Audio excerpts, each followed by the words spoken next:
Hello and welcome back to Seaside Garage. No, this is not going to be the first video on the Porsche project, but that will come soon. This video is about the project that I found in a garden back in May 2022. By chance, I drove by a house and in the garden were quite a lot of cars. And one of the cars was a Rover Metro GTI, and I'm really interested in that. That is also in my stash now. So I went and knocked on the door.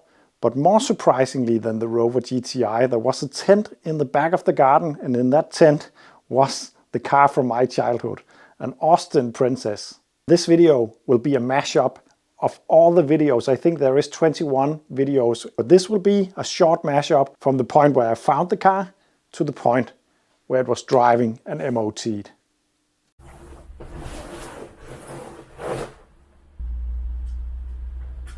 Let's start with a inspection of the exterior of this car. The car seems pretty straight, but there has been a lot of repairs through the years. These are known to rust, just like everything from that area, really. But a lot of it has been fixed, and I think it seems to be pretty, I'm not going to say good condition, but surprisingly well kept considering what it is and the age of it. It's from 1977, this car, so it's an old one. Some of you might notice that it is quite low. This car got the hydro gas suspension, just like the Austin Metro that I got. Just like the Austin Metro, it is collapsed. Normally, I would go to the driver's seat first, but not this time, because when I was a kid, this was where I was located. Oh, wow. I'm gonna sit in it.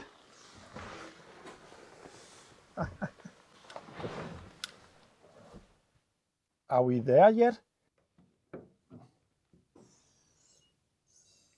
Oh, there's gas struts. That's nice. You don't even have to hold it. And they work. Nice. And here we have it.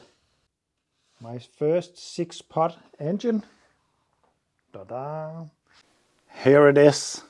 This is the car from my childhood. Not the same model as the green one. This is a 2.0, but you can't be picky when it comes to these kinds of cars because they are rare. And to be honest, I'd much rather have the 6-cylinders. I am standing right behind my father, right there. So of course, finding that car in that garden was pretty awesome. A Princess is rare all over the world, but a Princess in Denmark that is not rusted away is pretty amazing. I need to be able to work on other cars from time to time, therefore the project cars need to be able to move in and out. So the first thing I did was to try to start up that straight 6 engine with the cool dual carb setup. And if you are a viewer of my channel, you will know that I made a pretty big mistake when trying to start that up. A mistake that I tend to do from time to time because all cars got an air filter, and an air filter box is not closed off from the elements because air needs to enter the engine. But not only air can get in there, a lot of other stuff can get in there. So trying to revive that engine almost ended in disaster. Oh, yeah. It spins really easy. There we go. I think it started. Is fuel coming out? Because I can't see it.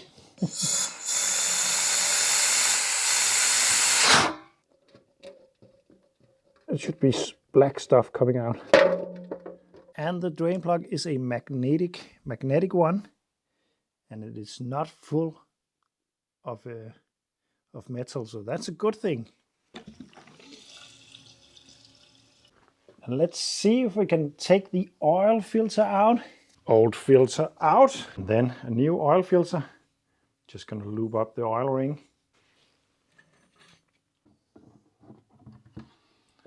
There we go. What do you think? Will it work? Oh, there we go.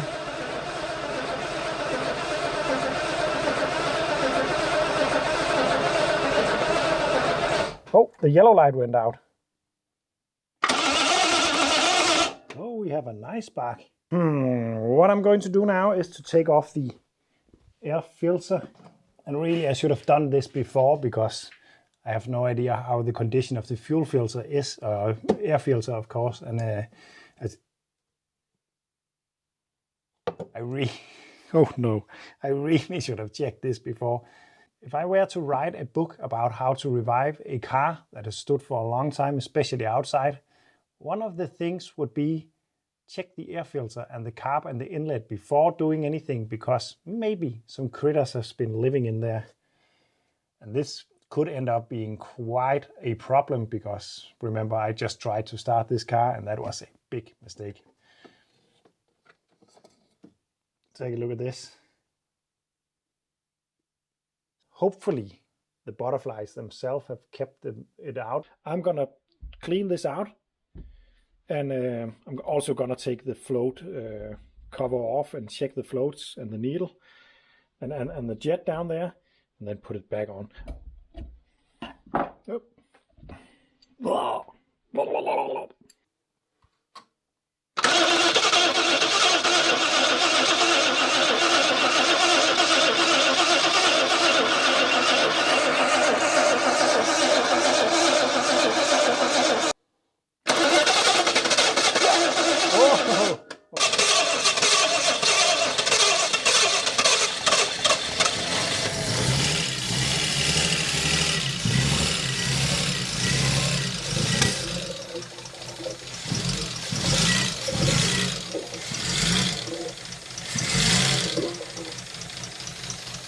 Whoa, it's even idling.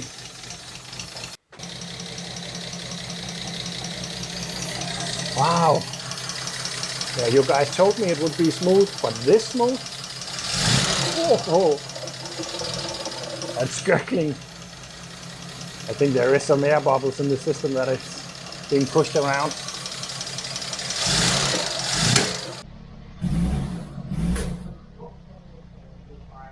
But I was lucky, I was really lucky. Nothing happened, even though that air filter box was completely packed with all the stuff that mice likes to collect and keep. But luckily for me, the SU carb actually blocked all that crap from getting into the actual engine. That was pretty nice.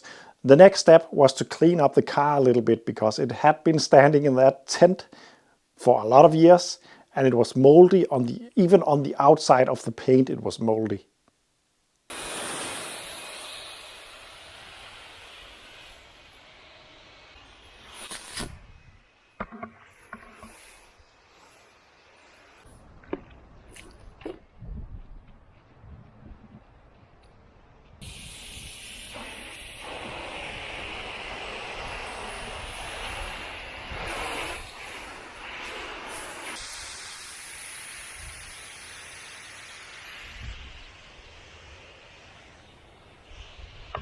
The Princess is somewhat clean now, at least a lot cleaner than it was before. Oh, and here we have it. Take a look at this. This got to be, oh, it's dated. It's July 1981. Here we have the Princess parked right where this was parked just a couple of days ago. It is pretty amazing. It looks a bit more shiny than mine though. I actually just drove the Porsche in here. I drove it home. I haven't looked at the stuff in the boot. I haven't looked at anything, and I'm going to make a video about it. And I really can't wait to actually get into this because I think this is a cool car. Anyway, with the Princess clean, the next problem was that the hydro gas system was completely depleted and the car was not actually on the ground but very close to the engine. The oil sump only got around this amount of clearance from the ground, so it was really difficult to move the car around. So the next step was to try to do something about the hydro gas system.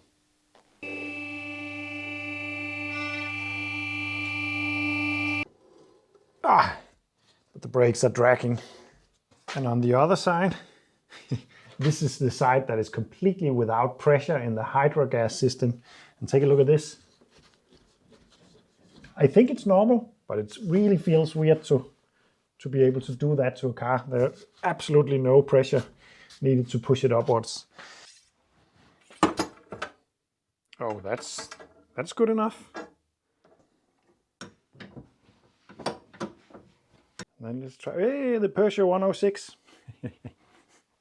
Then let's try to bend it down to 90 degrees or thereabout.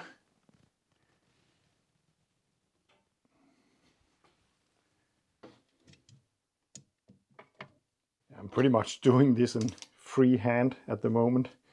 I haven't made any plans for it on how to do it, but I got a lot of pipes, so if it doesn't work, then I can just redo it and fix my mistakes. Like that. As you can see, the pipes comes down there and have a connection right there, and on the other side right there, and then it goes down to the rear on both sides. Let's try. I'm really excited. And I really hope it works. That could be so nice.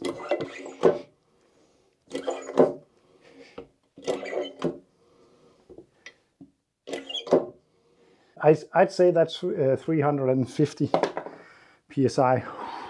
So this is a really big progress for this car, a really big one. Remember, the engine is running all rightish. I need to do some carb tweaking.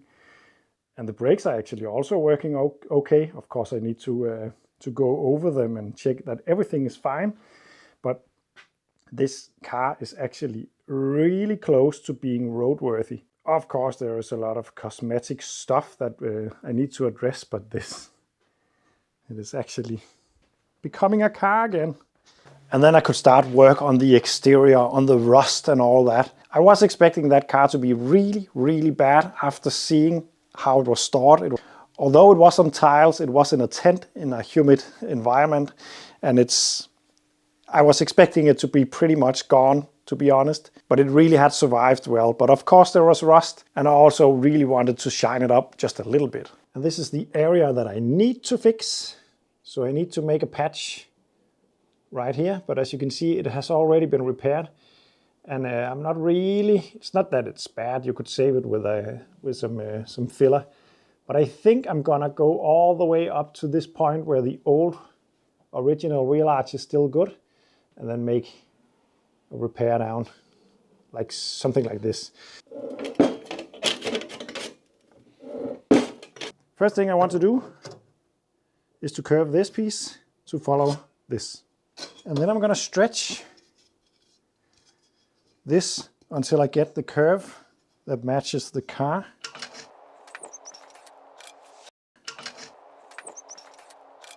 The repair piece, roughly in shape, it's not even near perfect. I am going to now cut away the old repair, because then I hope to be able to maybe tack weld this in place and then make the last couple of pieces down here. And I have just test fitted the panel I made yesterday with some vice grips just to see how it looks, and I think it's pretty okay. This is the end result. I hope it picks up on the camera. Got a bit of glare from the light, I can see. But as you can see, it's not perfect. And it's not supposed to be, remember, it's Seaside Garage, so it's not restorations, it's just revivals. But I think it's pretty good, actually.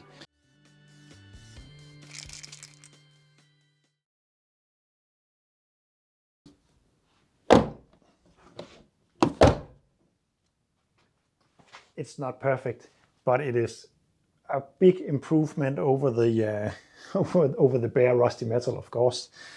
Original emblems with the British Leyland part number on and all that. Really cool. So I'm going to change this for a brand new one, because the one that is on it at the moment is held on by a piece of wire. And yeah, falls out pretty much straight away. We're going to change that, but before we can do that, we have an issue, because this is the thingy that is supposed to hold the emblem onto the grille, but there are 3 of these, and we have only 1, so we need 2 more of these. And then bend up that.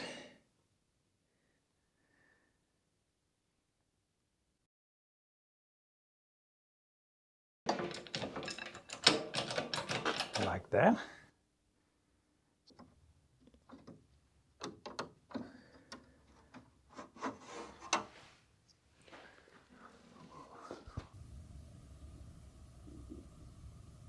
So what do you think? I think the transformation is already pretty nice, but I don't know if you remember, but I got another thing for the front end of the Princess. Ta-da! 2 original Lucas headlights that have, I don't think they are brand new. Is it a waste? Well, maybe, because the old one is pretty okay. It is a bit corroded in there, but I think they will pass MOT. But I got these and I really want to put them on, so they are going on. So what do you think? I think it looks rather smart. The last thing that I'm going to do today is that I'm going to try to wash and polish the bonnet, because I want to see how much of the shine I can get back into this paint.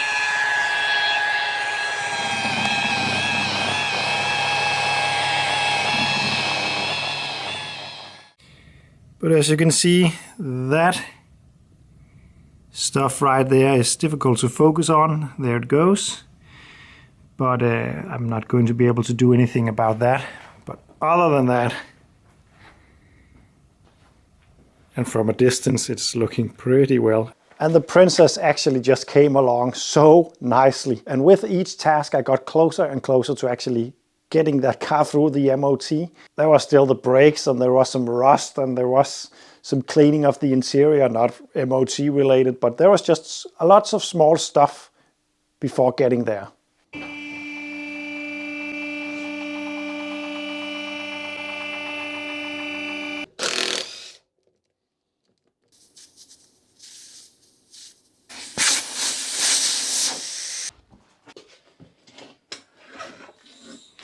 There we go. And then just push all the way around. And then we're just gonna put it on.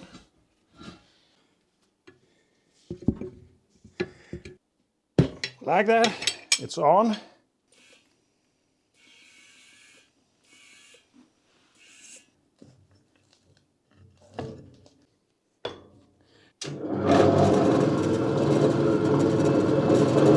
Like that, and then the pencil onto the paper, and then we just have to wait. Maybe you can see the tire is starting to wobble a little bit. Getting worse and worse now. Looking at the paper, you can see that it is now making a circle that gets bigger and bigger. The width of the drawing, that equals pretty much bang on in the middle of a 40 gram and a 50 gram. This is where we are going to fit this one, like this.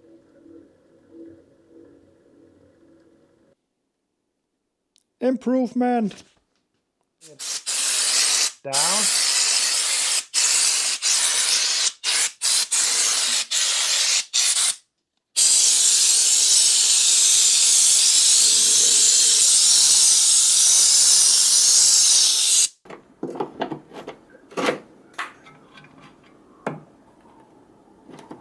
Woo!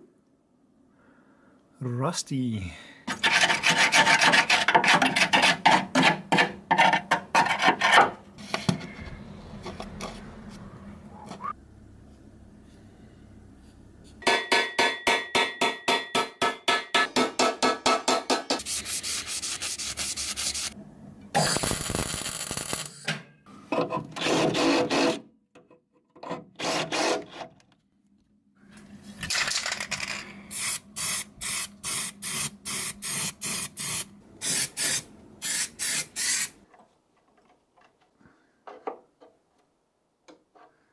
Like this.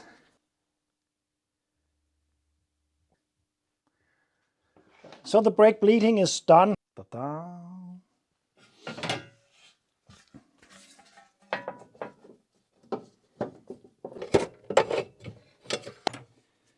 It's a really nice airbox design. I really like it.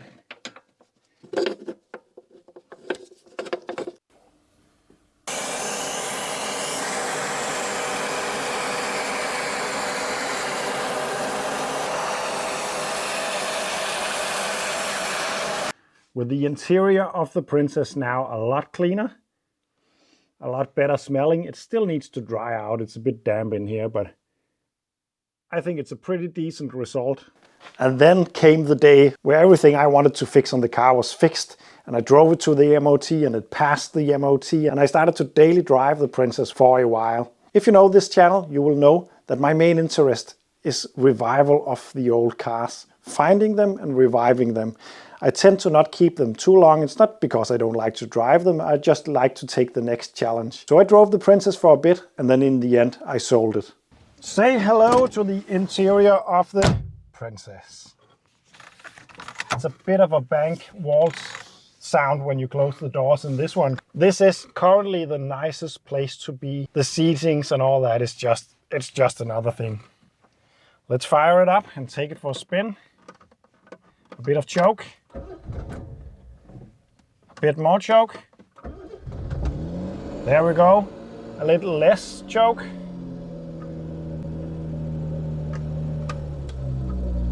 That should do it. Woo! So the Princess is just such a lovely car to drive. Now the heater is working, it's getting quite hot in here.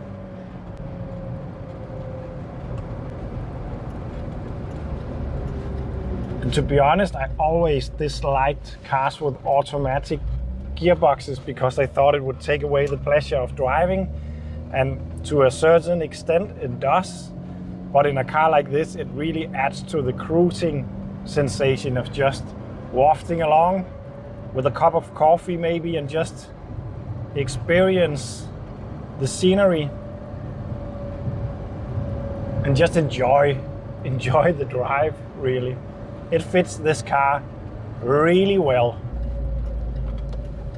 And it's not a fast car, but still it gets up and goes up to speed in a very smooth manner, so it feels adequate, I think is the word.